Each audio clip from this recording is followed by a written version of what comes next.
હવે વાત કરીએ એક રસપ્રદ વિષયની। અત્યાર સુધી તમે ફાસ્ટેગ કે પછી રોકડા આપીને ટોલ ટેક્સ ભરવાની સિસ્ટમથી વાકેફ હશો, પણ હવે તો દેશની અવકાશ સંશોધન સંસ્થા ઇસરોની એક ખાસ સિસ્ટમથી તમારા ટોલ ટેક્સ કપાઈ જશે। કેવી રીતે? જુઓ આ અહેવાલ।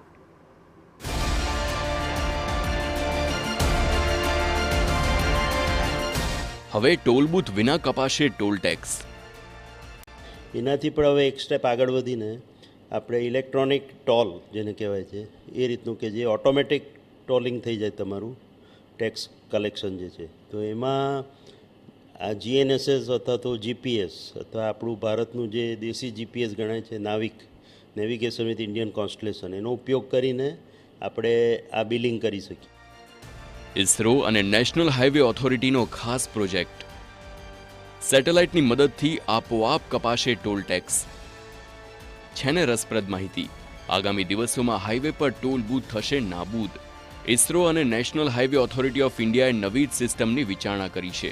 અમદાવાદ ગાંધીનગર હાઈવે અને બેંગલુરુ મૈસૂર હાઈવે પર પાયલોટ પ્રોજેક્ટ તરીકે ચકાસણી થઈ। હવે કોઈ વધારાનો ટોલ ટેક્સ નહીં ચૂકવવા પડે, ઉલટાનું જેટલી ગાડી ચાલશે તેટલો જ ટોલ ટેક્સ। ગાડીના કિલોમીટર પ્રમાણે કપાશે રૂપિયા। એમાં તમે જેટલો વપરાશ કરો છો હાઈવેનો, જેટલો સમય સુધી હાઈવે પર તમે ફરો છો એટલું જ બિલિંગ આવે તમારું। હવે તમને એમ થશે કે આ તો ફાયદો જ છે કે જેટલું અંતર કાપ્યું એટલો જ ટોલ ટેક્સ, પણ તે કઈ રીતે કામ કરશે એનો પણ સવાલ થતો હશે। નાવિકમાં કુલ 7 સેટેલાઇટથી લોકેશન ટ્રેસ થશે। ગાડીમાં રિસીવર માધ્યમથી થશે લોકેશનની આપ-લે। ભવિષ્યમાં કારના વેચાણ સમયે જ મૂકવામાં આવશે રિસીવર। હાલ મોબાઈલમાં નાવિકના માધ્યમથી થઈ શકશે ટેક્સની ગણતરી, એટલે થોડા ટેકનોસેવી બનીને ટેક્સ સેવ કરી શકાશે।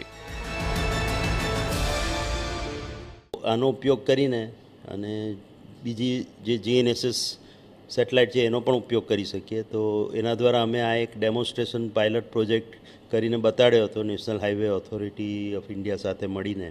એમાં સરખેજ ગાંધીનગર હાઈવે ઉપર અને બેંગ્લોર મૈસૂર હાઈવે ઉપર આ બે જગ્યાએ એનું ટેસ્ટિંગ કરવામાં આવ્યું હતું। સાંભળ્યું ને? અમદાવાદમાં તેનું પરીક્ષણ થઈ ગયું છે અને વહેલી તકે લોકો સુધી આ ફાયદાકારક ઈ ટોલ સિસ્ટમ પહોંચે એવી આશા। અમદાવાદથી રોનક વર્મા સાથે બ્યુરો રિપોર્ટ, TV9।